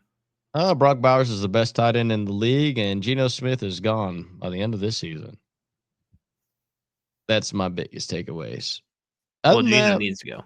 Yeah. It's they have no offensive weapons neither. Like Jacoby Myers is not all that. I wouldn't even trade for him either.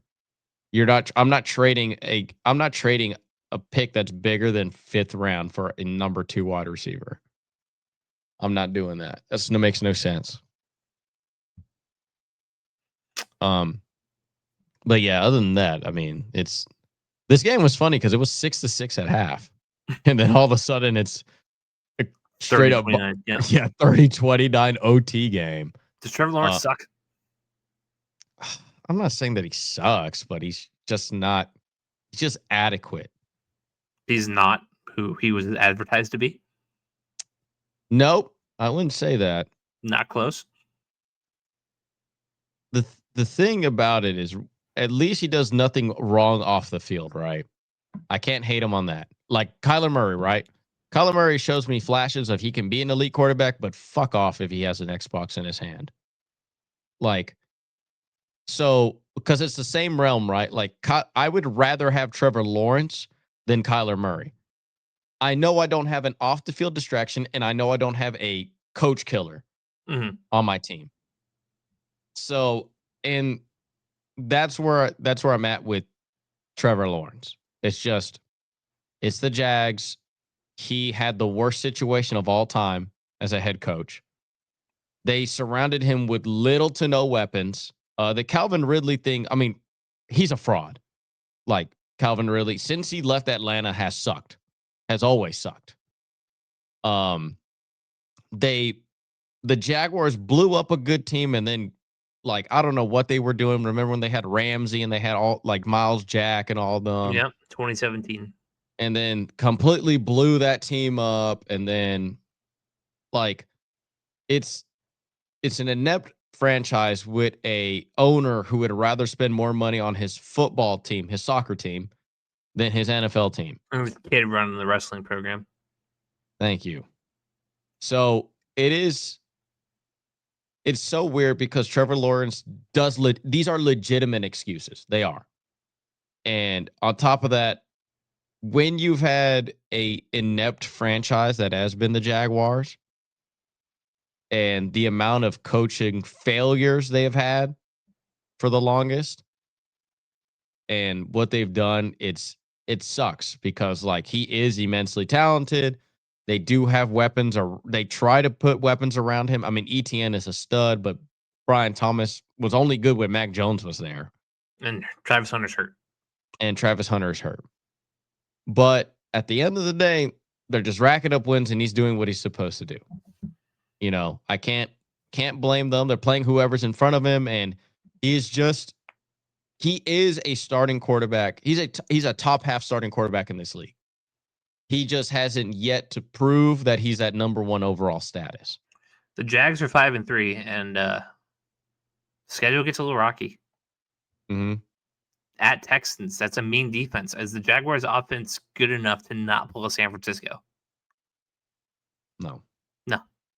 They got the Chargers, which we kind of said when we talked about the Chargers. Chargers should win that game. Mm-hmm. At Cardinals, at Titans, both wins. Mm-hmm. Versus the Colts. The Colts got more firepower. They could split though, so it is division. So versus the Jets, okay. At Broncos, they're gonna get killed. They'll be a At 500 Colts, team or like around that, right? I don't think they're a playoff team. They're not a playoff team, no, but they are like what 8 and 9, They 9 and currently 8. sit on the seventh position. Hmm. The Chiefs are 5-4. Yeah, no. They're I the guess next team up because the Texans are 3-5, the Ravens are 3-5, the Bengals are 3-6. they need a consistent wide receiver and they need a defensive back. That's what they need. They have no consistent wide receiver. So what happens when you put it all in one? They get wear and tear, and he gets hurt. Yeah, exactly. Okay. Who they drafted number 1 overall is the two biggest needs on this team. Who would have thought? Okay. New Orleans at the Rams. Make this one quick. Old dude sucks. Yep. Rams win 34-10. Matt Stafford, 24-32, 281, 4 touchdowns. Kyron Williams, 114 in a score. Puka Nacua, 7 catches, 95 yards in a score. Devontae Adams with 2 touchdowns. Tyler Shuck, 15 of 24 in his debut. 1 touchdown, 1 pick. Very mediocre QBR and passer rating. Taysom Hill was the Saints' leading rusher. And yes, the rule still applies to him. They do.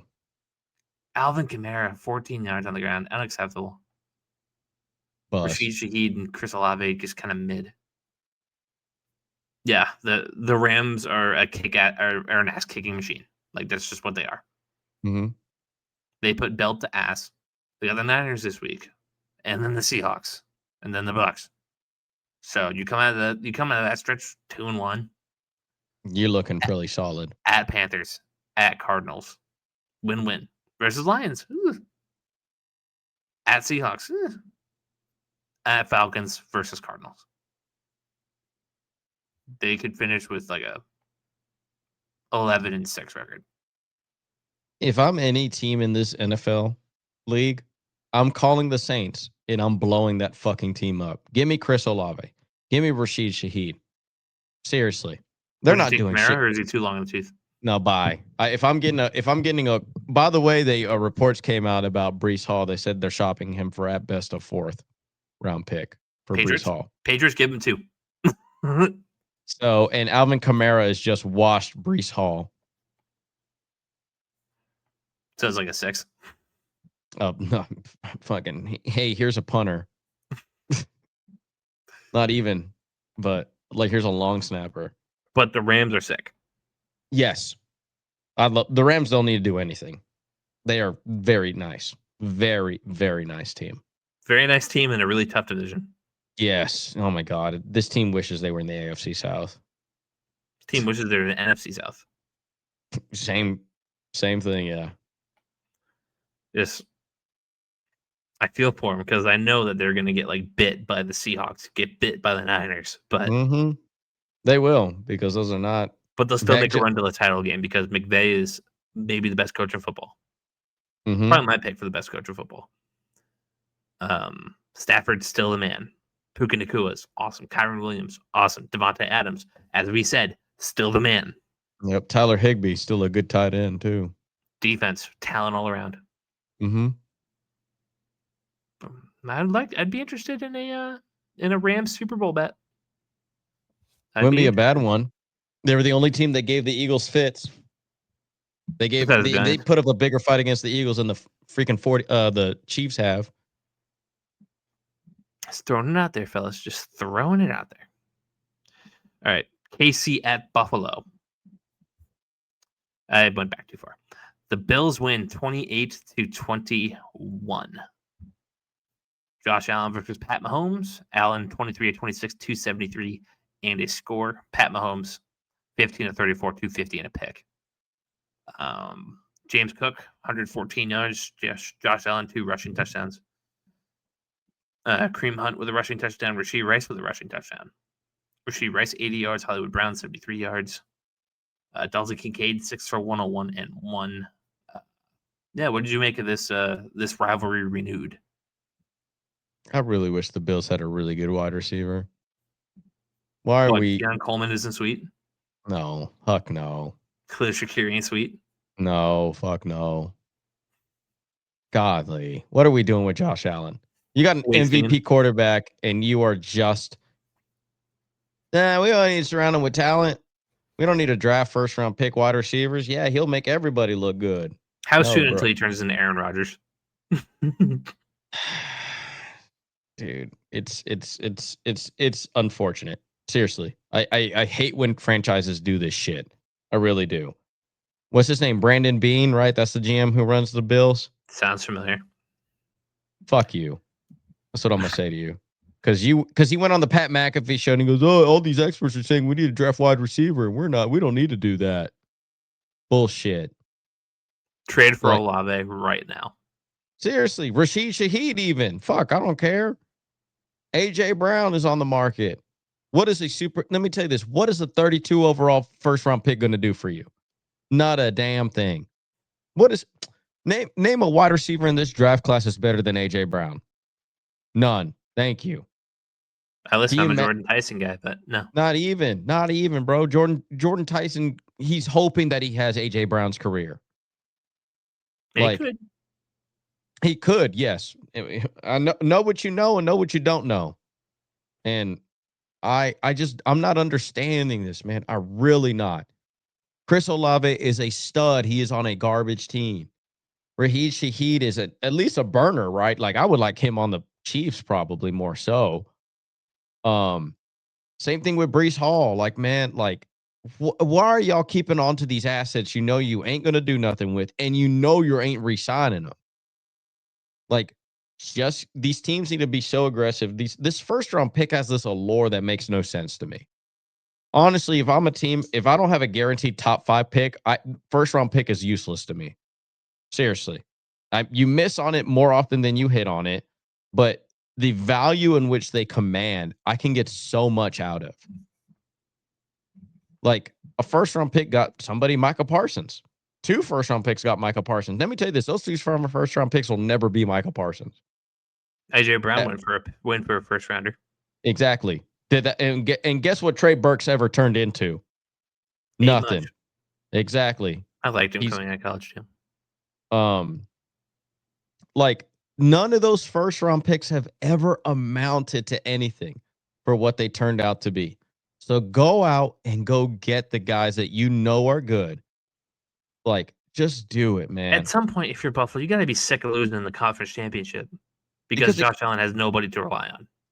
And that's the sad part is like, because Josh Allen has never put them in a compromising position, right?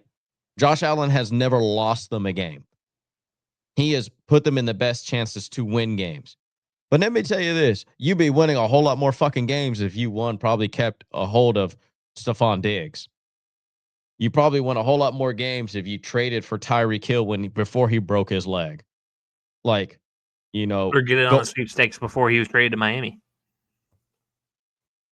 Seriously, man. Chris Olave like, Josh Allen's already sick, man. He's already, because that's their logic, right? Well, he's already an MVP caliber quarterback without these guys. Why do we need to get a wide receiver?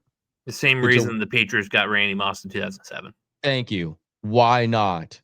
Make your strengths even stronger and like, no, bro.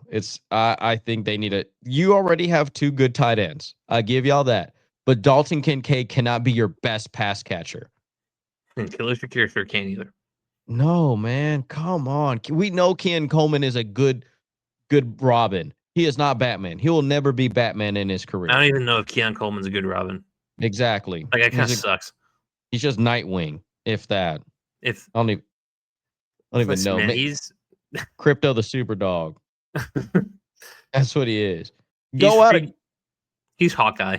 Like, Not even. At least he's been on the Avengers movie. He's whatever. He's just a background character. He's the freaking Eternals at this point.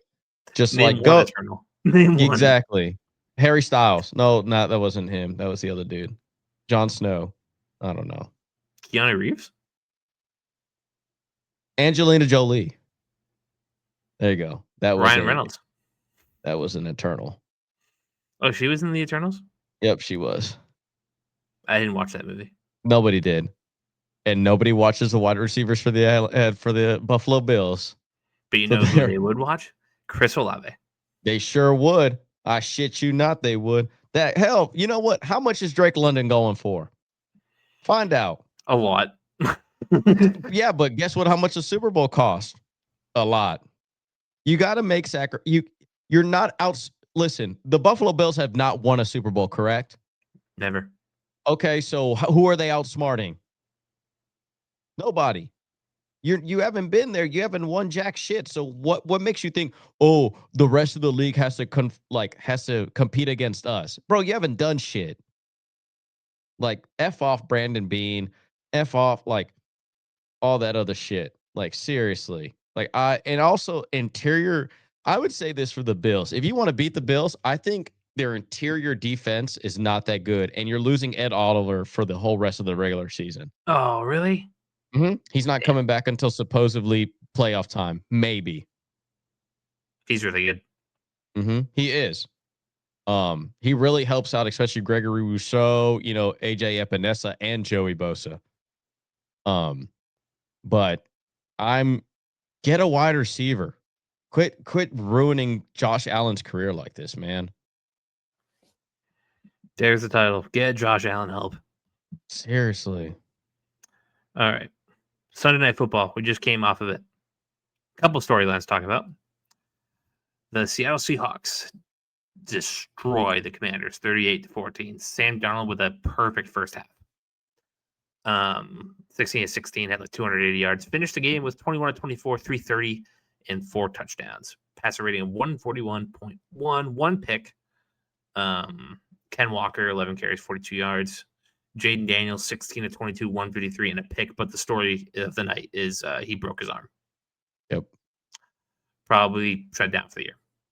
Yeah, he was already on a sophomore slump anyway, too, before this arm decided to go the other way. Are we watching RG3 all over again? Jackson Smith and Jigba, 8 catches, 129 yards. Torrey Horton with 2 scores.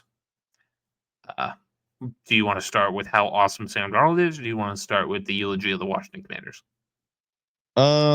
Positives first. Sam Darnold is like playing MVP right now, bro. He's sick. He's man possessed. Seriously. Like, God, Minnesota, what were you thinking? Like also, is the Seattle offensive line that much better than the Vikings right now? No, hell no. Like, at least they're like a starting lineup, but like, is it that much better? No, hell to the no. Sam Darnold didn't take any sacks though. Yeah, because when you play smart at quarterback, you know how to take a sack and know how not to take a sack. Minnesota offense is like a bitch. Minnesota in general is just way better in general as a team, like when fully healthy compared to Seattle. They have better wide receivers. They have a better, I would say, on par running game. Yeah, maybe a little better in Seattle, but it's not by much. Exactly. Offensive line is probably the same. Darisaw is better than Cross, or on the same. They're starting, but the rest of the offensive line for Minnesota is better than the Seahawks. Their defense is much better than the Seahawks. The only thing I would give the Seahawks above the Vikings is back 7. I love Tariq Woolen, and I love Witherspoon. What's the other? Witherspoon is a stud. I'm also hearing that they may shop Tariq Woolen because he recently got benched as well, and he's on a contract year. Not a bad guy to go after, the fact that he is playing third string on that team now. But Sam Darnold, legit MVP combo. Seriously, a fucking stud. Seriously, bro. Mahomes isn't going to win it this year after that loss. No, Mahomes is not winning it this year. And I also think the league, like media narrative on him is they're kind of done giving him the MVP. Well, as of DraftKings on Monday at 7:15 p.m. Oh wait, why they haven't updated this since October 13th? Good for them. Why would DraftKings not? That's so weird. Kind of like Bovada or something like that. Let's see what that looks like. Vegas Insider. What the? I'm sorry. You're good. Mahomes is not the second MVP. No way. Josh Allen plus 175. I get it. Patrick Mahomes plus 400. No. Drake May plus 400. Sure. Stafford plus 750. Interesting. But people are sleeping on Sam Darnold plus 2,500. As of today, what is this? I don't know what this is. Draft. This is FanDuel. Okay. Sam Darnold is tied for 5th place Drake with May Justin top 3. Herbert. Huh? Drake May top 3. Yep. Drake May is so Josh Allen favorite plus 150. Drake May 400. Patrick Mahomes 430. Matthew Stafford 500. Justin Herbert 2,000. Sam Darnold 2,000. Don't hate that bet. That's not too bad. That makes more sense. Don't hate that bet if you're a Sam Darnold guy for truth or for MVP. Yep. And yeah, I don't see a reason why you can't. No. What's the Seahawks schedule down the road? Well, versus Cardinals. Yep. They play the Rams twice, don't they? Yep. At Rams, at Titans versus Vikings. Oh. Dude. Oh, you know he's gonna win that. Give me Sam Darnold versus JJ McCarthy. Mm-hmm. Give me that. At Falcons versus Colts versus Rams, at Panthers, at Niners. He has the ability. He's gonna be. I mean, listen. What also helps out on these MVP level, like, is the fact that he played in prime time and looked this fucking good. This good. And who said that he would be this good? It'd be us. Right here, your favorite program. But Jaden Daniels, hate it for the guy. Yeah, you do, but at the same time, it was already a sophomore slump, right? Maybe a blessing in disguise. Kind of because one, the injury came when the game was already really out of hand, and not for nothing, it's like a free excuse for the dude. And it's also in his non-throwing hand. If that makes it any better. Now he can go hide for the offseason and come back next year. And oh yeah. But we're getting to mind you, RG3 levels of concern. A lot of things repeat with the Washington team. Have you noticed this? Yeah, but the difference is, right, RG3 sophomore slump because his knee gave out his rookie year, and he was just clearly mobility wise wasn't the same, especially like with your knee, how important of a muscle that is for so much of your even everyday lifestyle. If you're a non-athlete, where Jaden Daniels, like, his was just not reading defenses. He just sucked at that. On top of that, too, the investments that they made onto this team, like Deebo Samuel hasn't been all that. Terry McLaurin has been hurt most of the season. Was out again tonight. What a shock. Once he got paid, all of a sudden he get hurt way too much. I don't know. I still think he's a great acquisition to go get. I wouldn't spend more than a third on him though for a team. But I just think that it's just a wash for this year for them. Seriously. I mean, the Eagles are dominant. The funny part is it's just it's a 3-horse race for second place. It's just, but also, like, we know it's you're getting to a point in this, and I do not know how NFL GMs and owners think, but you're at the halfway point of the season, right? You know whether or not you're a Super Bowl team or not at this point. Oh, we have a official designation of injury on Jaden Daniels. Here we go. Dislocated elbow. Well, he was already born with that shit that was sticking out. Yeah, I forgot about that. Yeah. What's the recovery for a dislocated elbow? Well, it's on a non-throwing arm too, so it's not that bad. Recovery time. NFL. 3 to 6 weeks. Shut him down. Yeah, why not? The fuck? It's already halfway through the season. What, you're going to be in it in week 15 and you need him back? No, you won't be. That's what I'm saying. Like, and that was kind of like my main point. It's just like understand where are you a Super Bowl team or not? No. Okay. And I'm saying Protect this, your young, promising quarterback. understand where you at. Like I hate mediocrity. I do. I hate mediocrity. I hate teams that think that they could win it when clearly they can't. Like, for instance, what's a team that's super mediocre right now that I probably like? The Steelers the last 10 years? The Steelers, any Texans team, to be quite honest. The Bengals? The Bengals right now, Falcons? the Falcons, yeah. The The Saints in those mid-teens years? I would say like this year. I would say this. What purpose does the Vikings have to do winning any games anymore? None. You're just getting a higher draft pick that you're missing out on an elite prospect. What are the Panthers doing? Nothing. You're just missing out on an elite prospect. What are the Atlanta Falcons doing? Nothing. What are you doing missing out? Like, I'm not saying lose games. Well, what I'm saying is evaluate your skill set. Understand that you can't win this year, but you can win next year. I'm not saying that you can't, but stack the cards up in your favor so that way when 2026 comes around, you have a good chance of winning. If you are the Commanders, I have no reason to be starting Jaden Daniels the rest of the season. I have no reason to rush Terry McLaurin back onto the field. I have no reason to rush any of my players back onto the field. Let's call it a season, get great draft capital and assets, maybe move on from certain players that you feel like are not part of a Super Bowl winning era for you. Evaluate. You always look internally first, right? So look at the division. I can't beat the Eagles. Okay. They're probably going to win the division next year, right? Okay. The Giants are looking scary, but they're unproven. We're better than them. You know, if the Cowboys get their defense together, shit, that may be a But we scary can team. assume not. We can assume not because they haven't. So we're probably second best team in this division. Okay. Let's poise ourselves to be the second best team in the division in 2026.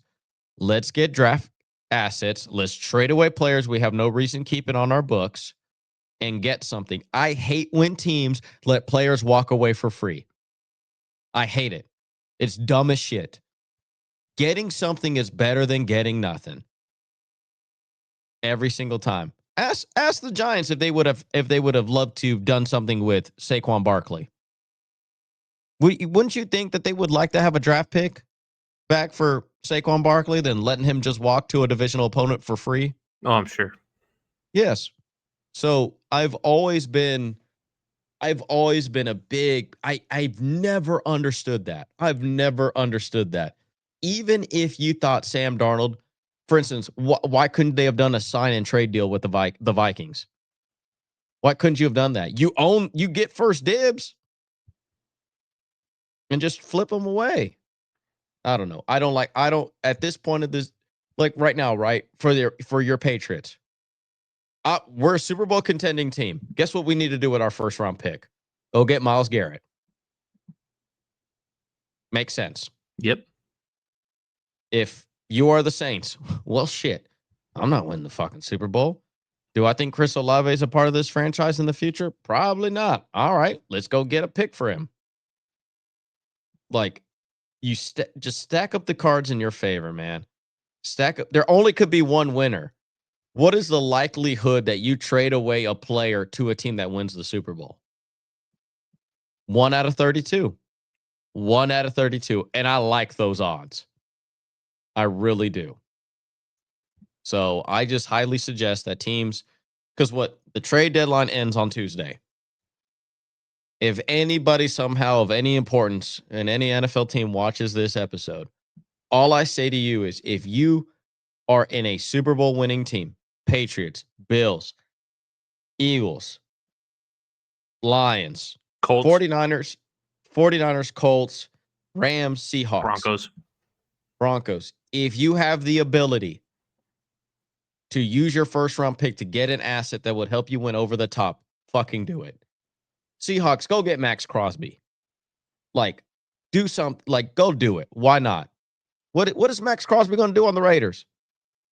What? Rack up stats and for what? A team that's going to be picking in the top 10, in the top 5? No reason to keep him. Patriots, call him right now. Hey, how much is Myles Garrett worth? Oh, 3 first-round picks. Shit, I'll do you 2 and a third. They might budge. Yeah. That's it. I am getting sick and tired of these NFL GMs afraid to call. Caleb, what is the worst thing that GM can tell you? No? Cool. And it's my favorite quote from a GM was the GM for the Cubs after they won the World Series in 2016. Was that Dave Dombrowski? Yep. No, was it? I forgot who it was. What year did they win the World Series? 2016. Theo Epstein. Epstein. Oh, well, he was the president of baseball ops. Jed Hoyer was the GM, but Theo Epstein does have a very hopefully good no relation. reputation. No. He's a former Red Sox guy. Like he built that 04 team. So my favorite quote from him is, I hate the notion that there is an untradeable player. Every asset on my team is tradable. There's just a certain asking price for it. And it's very true. I hate teams that say, this player is not a tradable asset. Bullshit. If I gave you 5 first-round picks, you're giving me Drake May. Like. Not right now. No, not. But there's like. Last year, maybe. Like, for instance, like it is unbelievably possible. It really is. Like there are circumstances, but is anybody going to do it? I seen Ricky Williams get drafted by the Saints because they gave him 2 whole drafts. Like, it's unbelievably possible. Any player can be traded. So go do it. Literally just go out and go do it. Ready to talk some college football? Yeah, but because you can't trade those guys. No, but you can't fire coaches. You sure? Oh, man, what a time to be an SEC coach. Hugh Freeze fired from Auburn after a loss to who? I don't know.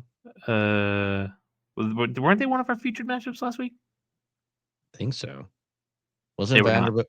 They were not. They were not a featured matchup. Arkansas? No, they beat Arkansas last week. Ole Miss? No. Auburn. Mississippi State? No. Uh-oh. They lost to Kentucky 10-3. Yeah. Oh my. What?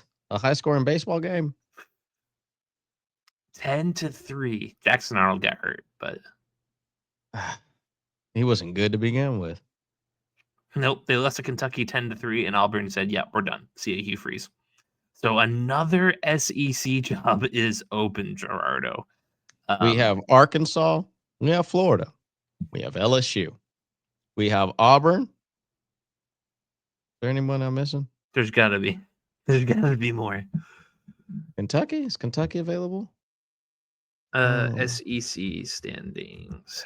I know it's a lot. A&M safe, Bama safe, Ole Miss safe, Georgia safe, Texas is safe, Oklahoma safe, Vanderbilt safe, Tennessee safe. Yes. Missouri safe. Yeah. Yes, but their coach LSU may gone. leave. Florida gone. Yep. Mississippi State's still there, I believe. Yes. Kentucky's still there. Yep. Auburn gone. South Carolina still there? Yes. Beamer's still and there. Arkansas. Alrighty. So 1, 2, 3, 4. Where do you rank Auburn among those jobs? Piss last. I don't give a shit. Fucking Auburn. Who cares? The team's only relevant when they get a transfer quarterback, and only a good one. No, hell no. Why would I want to go to Auburn? Second best team in Alabama. Like, the thing is, Auburn has never been relevant until Cam Newton showed up.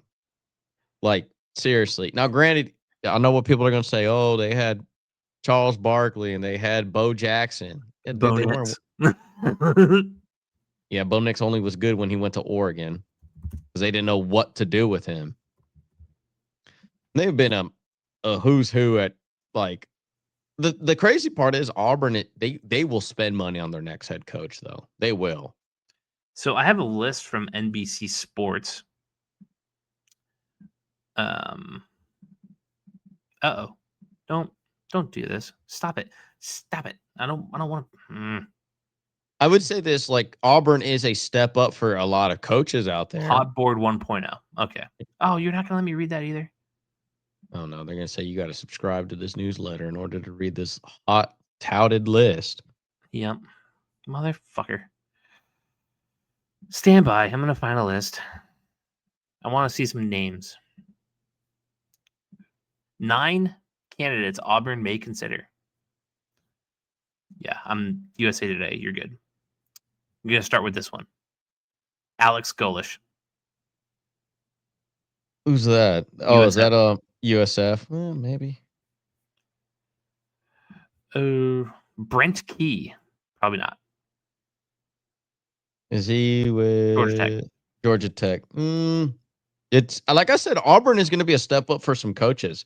Like, for instance, the Vanderbilt head coach and Mizzou head coach are going to be gone this season. 100%. Maybe not Vanderbilt because that is his alumni. That is his school, is Vanderbilt. But Diego Pavia is going to be gone, so I don't know how likely he wants to stay there for that. And also, like, I don't think Vanderbilt's going to be good next year or in the coming future. I think this is the high watermark for them ever. So get going while your career is very hot because you may miss out on a bag. They also got Rhett Lashley from SMU. No, because he just signed an extension, I believe.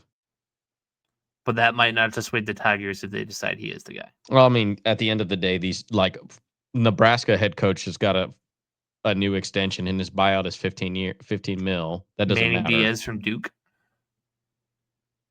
Hell no. Manny Diaz, the former Texas defensive coordinator? Fuck no. He sucks. Kenny Dillingham from ASU. I mean, he was the OC there, but no. John Dan Mullen Summerall from UNLV.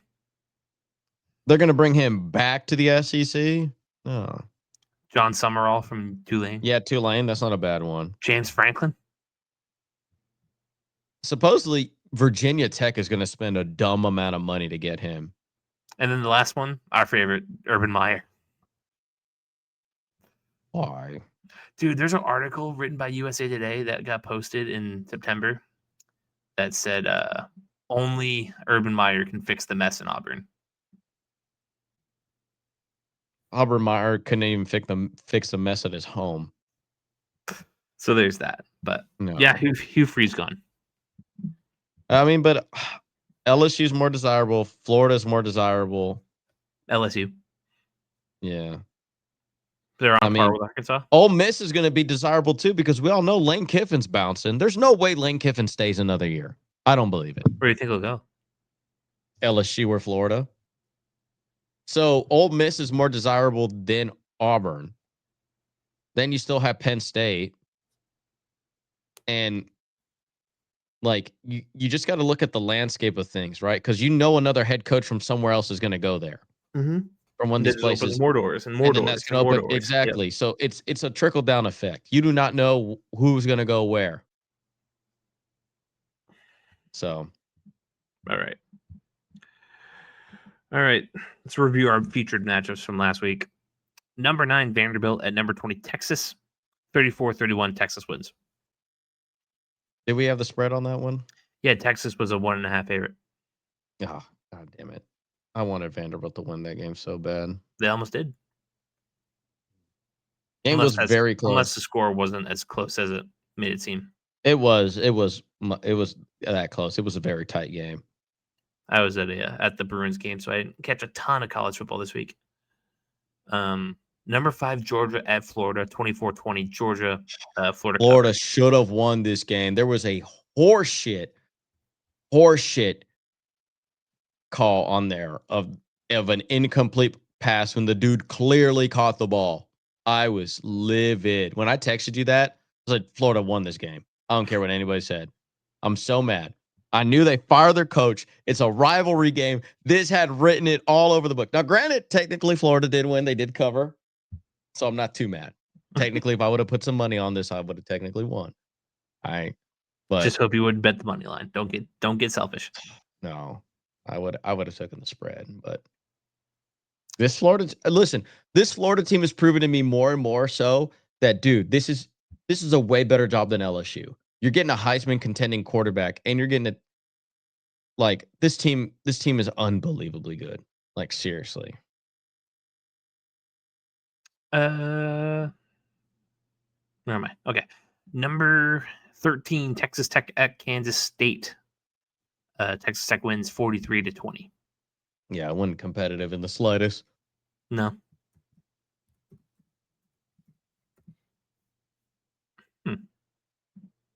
I was looking up to see if Utah played this week, but they're not. Not that has anything to do with this game. Number 23, Nebraska. No, not number 23, USC at Nebraska. USC wins 21-17, but Nebraska covers. Yep, but then also Dylan Raiola is out for the year. He's out with a broken collarbone, I believe. Something like that, yeah. But USC climbing up the ranks for you? Yep, and then number one offense in the nation in pass efficiency. And also, what's his face signs a 2-year extension, 3-year extension for $15 million with a new $15 million buyout, which doesn't matter at the end of the day. When you're talking with college football money and alumni who shit out $15 million, that buyout means nothing. I still fully expect them to go to Penn State. Oh, you're talking about Matt Rule? Yeah. Yep. USC's got Northwestern this week on Friday. So that tells you how much they think about that game. Well, midterms coming up, because that's the only thing that would worry Northwesterners, because that's the school of academics. Yep. Last one, number 17, Cincinnati at number 24, Utah. Jeez Louise, Utah beat the brakes off this 45-14. I'm telling you, Utah's not a team you want to play in Utah. I know very well. You also, Oklahoma? Oklahoma beating Tennessee. Yeah, but do you want us to spend a second on what Miami did? Oh, Jesus Christ, Miami! Not a featured matchup for good reason. But what are we doing? They Carson Beck is choked it 26-20. They lose to SMU in overtime. Where do you want to go? Well, Carson Beck is pissing away his he pissed away his Heisman, pissed away his national championship contender, and he pissed away his draft evaluation, all in 2 games. Good job, dude. I hope you're not. He had a full career rehabilitation and just literally. Can you imagine building up such good representation, good rep for 8 weeks straight when you had probably the worst thing about you, right? Because like you don't want your quarterback to be a dude who's so pussy whipped over a girl that he literally transferred to a different school to spend time more with her, for her to break up with her publicly.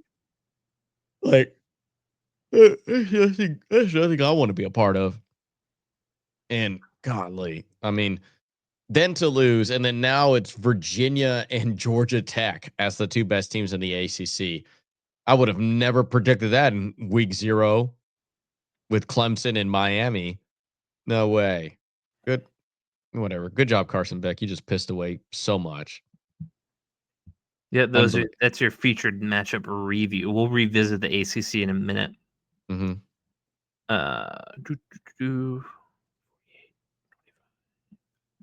And let's go to our featured matchups this week. Only 5 this week. The schedule's getting a little lighter, and then it'll come right back for rivalry week and all that fun stuff. But a little lighter the next coming weeks. So just be patient with us. But we did pick out 5 for you. This one is probably a Big 12 conference preview. Wouldn't be shocked if these guys go at it again. Number 8, BYU at number 9, Texas Tech. Texas Tech minus 10.5. I think I got to root for my team. I got to take Tech. I do think it's going to be a closer game, though. 10.5. So BYU's covering. What makes BYU so impressive for you? They're just unpredictable, dude. Seriously. A lot of teams don't watch them. They got a true freshman at quarterback wearing 47. So ugly, but it's because he played linebacker and running back. That's why. And he said that he The only cool thing about him that I liked about his number, he said, "I play like I wear number 47." So he thinks like when he runs the ball, he feels like he's a fullback and running back. So And he's Tebow. Tebow, who can actually throw though. He's Mormon Tebow. Yeah. Tebow of Latter-day Saints.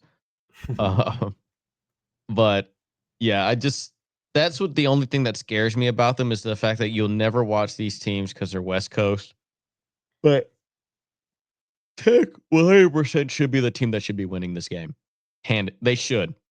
Not handedly, but this would also be a test for Texas Tech, like if they're going to be a playoff team. This is going to be their toughest matchup they face all year. Number 3, Texas A&M at number 19, Missouri. A&M -6.5. A little bit surprised that that A&M is not favored by more in this game, despite being on the road. Mizzou's tough. Mizzou is tough, but like when they beat the brakes out of LSU at LSU, bro, nothing's beating this A&M team. Nothing. The way they beat LSU, a night game in Death Valley, bro, that's a lot of teams don't survive that shit. A lot of teams don't survive that shit. And Texas A&M is a national championship contending team. I think they definitely going to beat Mizzou handedly, I think, in this game. I think maybe give them a 13-point win on this one. LSU at number 4, Bama. Bama -10.5. I'm a little bit surprised this game's close. It's technically a rivalry game because of years late. LSU just fired their coach. You know how I feel about teams that just fired their coach. Now, if this was a game at LSU, that'd be different. But it is not. It is in Bama. Yeah, I got Bama probably going. I think they'll probably win by 10. Maybe. I think LSU. I think Alabama maybe wins by like 3 scores this game. Or I think maybe like 14 points, 2 touchdown game. Wake Bama's Forest a really good team. at number 12, Virginia. Virginia -6.5. I mean, excuse me for not being, up to date on my Wake Forest, knowledge, but the fact that Virginia only has 1 loss and they're not even favored by a touchdown, I do not know if this is more indicative of who Wake Forest is or who who Virginia is. But Virginia, I mean, we usually expect this matchup in college basketball. And here we are with Virginia with only 1 loss. Who would have thought that Virginia would have been relevant in football before Virginia Tech? Yikes. Yeah. But I think I probably got Virginia winning this game. By more than 6.5? Nah, I'll probably keep it at that. They Number 6, Oregon at Iowa. Iowa just beat the brakes off the Gophers not too long ago. Iowa's a tough place to win at. It really is. And Oregon's crumbled before. Yep. They have that Indiana game was a one they want to forget. Iowa is just as similarly tough. Not as skilled, but they're tough. Oregon -6.5. Oregon needs to win by 21 points or more to be in the good graces of college football. Seriously. They need to absolutely beat the brakes because Indiana is playing Penn State this week, and I fully expect Indiana to win by like 28 against them. Okay. Those are your featured matches preview. Is there anything interesting going on this week that's just like off the wall? I mean, the ACC, all of a sudden, narrative is getting flipped, right? We got Virginia and Georgia Tech looking like the 2 teams that are going to represent the ACC. And I would probably take only 1 ACC team winner at this point. I was just looking at the other games. There's nothing really else going on this week. Outside of that, I mean, because we're getting into the playoff, we're going to see that come Tuesday, right? The selection day. They're going to show the first ever playoff selection committee. And there is not going to be a... Yeah, we can run through the ACC right now. Like the only team, there's 2 teams that I think are real players. It's Virginia and it's Georgia Tech. Pittsburgh 7-2 in the conference. True freshman starting quarterback for Pittsburgh. Louisville 7-1 in the conference. Every other team has 2 or more losses, including the Miami Hurricanes. Damn it, I really like Miami. Who have effectively played themselves out of this. Yep, they sure did. Losing to SMU and losing to the only one that can say is what? That Louisville was Oh wait, technically no, a I good was looking loss. at conference record. Never mind. I was looking at overall record. I'm stupid. Virginia's 5-0 in the conference. Mm-hmm. Tech is 5-1. Pittsburgh's 5-1. Louisville's 4-1. SMU is 4-1. Duke is 4-1. And the Canes are 2-2. Yeah. Jesus Christ. Their conference record is ass. Yeah. Not as bad as Belichick, but Belichick's only one game behind. Anyways, yeah, if Georgia Tech slips up, Pittsburgh and Louisville are right there. They are. They'll literally be right there with them. But you think Georgia Tech's going to slip? No. I think Georgia Tech, I think this was just a really bad game for them. And I think they're going to bounce back. And I also think they're going to beat Georgia in the They should rivalry whoop game. Boston College. Yep. They should beat Pitt. Yep. Then you have Georgia. I think they're going to beat Georgia. Hot take? They should have beat them last year.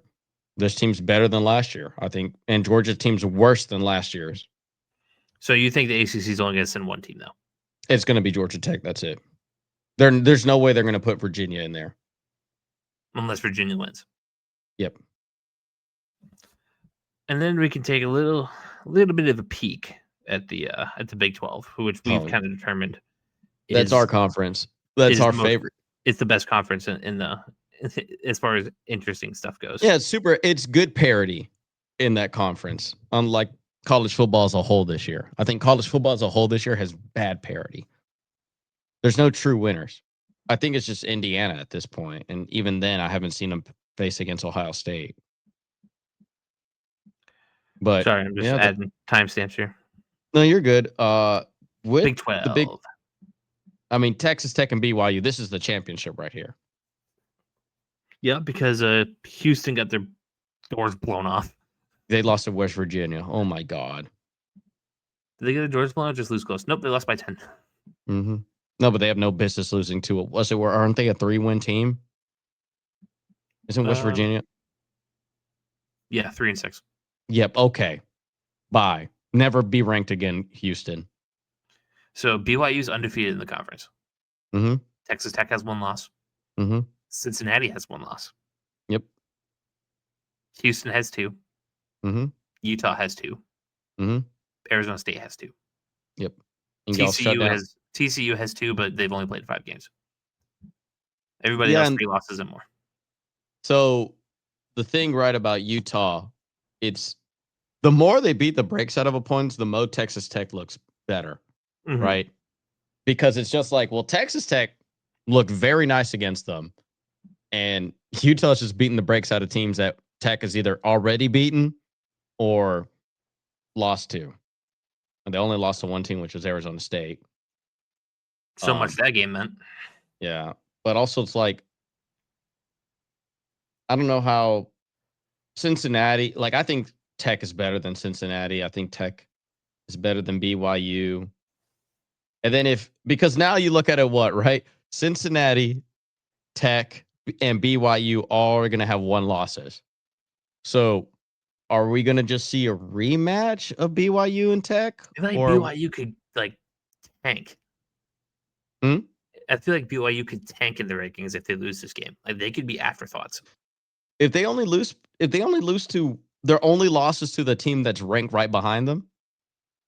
Well, that Cincinnati game in 2 weeks is going to mean a lot. Yep. It will. But if BYU wins, you're talking about even more parity. If BYU wins, then Cincinnati is right there. Nope. Yep. And then you have a bunch of 2-loss teams. Mm-hmm. Now we get interesting. Because Texas Tech, if they lose, will have 2 losses. Mm-hmm. The Bearcats are probably going to lose to BYU in a couple weeks. So then there's going to be BYU versus what, Tech? Did Cincinnati lose to Tech already? I don't think they play each other this year. They didn't play. So that's weird. Houston. Not happening. They're hanging around, I guess. Yeah, but you would, if I'm the committee, I would rather put Arizona State in than, bro, they lost to West Virginia. They're not Arizona going to. State lost to Houston, who lost to West Virginia. Yeah, but you Tech beat Houston, who lost to West Virginia, but at least that we beat the And brakes out Tech of beat Houston. Arizona State. It's weird.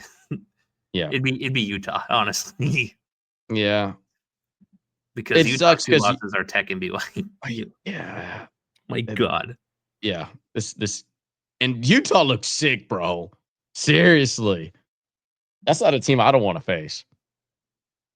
I don't want to biggest rematch loss them. was to them by 24, Tech. Yep. Instead of that, and then after that, they're just blowing motherfuckers out. Except they lost to BYU by 3. Mm-hmm. But that was also a rivalry game too. So if BYU goes undefeated, that makes this conference way more interesting. Because the ACC is only going to get one rep, and you probably they may have a chance. They may have a chance to get 2 reps. They may. Can you imagine Utah just like full send? They can. Runs If the Utah gauntlet. just goes undefeated, they're going to go get it. They're going to get in. They played BYU in the Big 12 championship. Mm-hmm. Utah will get in. But yeah, no, I think Tech's going to be the one. I think it's just going to prevail on top. I just really do think that they beat Utah handedly. They look really nice. They beat a ranked. Like I said, the only blemish on them is Arizona State. And that was a close game. That wasn't like a blowout where Tech blew out U of H, where Tech beat the shit out of Utah. So, like, if anything, they just need to have a close game against BYU. Or, I mean, can you imagine all of a sudden they blow the brakes off them and then win by 20? Then it's just like, okay, this is Tech's division. It'll be Tech against Cincinnati at that point, right? Or Tech versus BYU again. Probably Tech at BYU again because BYU is probably going to beat Cincinnati. And then they play in AT&T Stadium, so technically it'd be a home game for Tech. It'd be a home game no matter. From Dallas? Huh? Is Lubbock that far out from Dallas? Or? Hell no. No. But I mean, it's going to be a bigger home game than any team in the division. It's true. The only team that would be closer would be Baylor, who's not in it, and TCU, who's not in it. Because they're literally like right there in the Dallas-Fort Worth area, where Lubbock is not that far. That's your Big 12 look. Yep. So I got Tech winning it all. Definitely has nothing to do with the hat I'm wearing. That's the hat will change next year, though. Mine won't. I'm just not that kind of guy. Once I get locked into a team, I get locked into a team. Just that kind of guy. College football, I get it, though. Like, you just find a program that's super interesting. But all righty, Gerardo. Anything to say to the fine people at home? Thank you so much for always supporting us and watching our content, liking, commenting, and subscribing. Everything always helps. Thank y'all so much for that. I'm right there with you. And we'll see you all tomorrow when we recap Monday Night Football and we give our NFL picks. And maybe we do a little bit of a trade deadline preview, like which names are to move, which names are to stay, who's buyers, who's sellers. Yeah, because we would have all that information by then. Yep. And then we just dropped that video on Tuesday. So could be interesting. Alrighty. We'll see you guys next time. Hasta la pasta.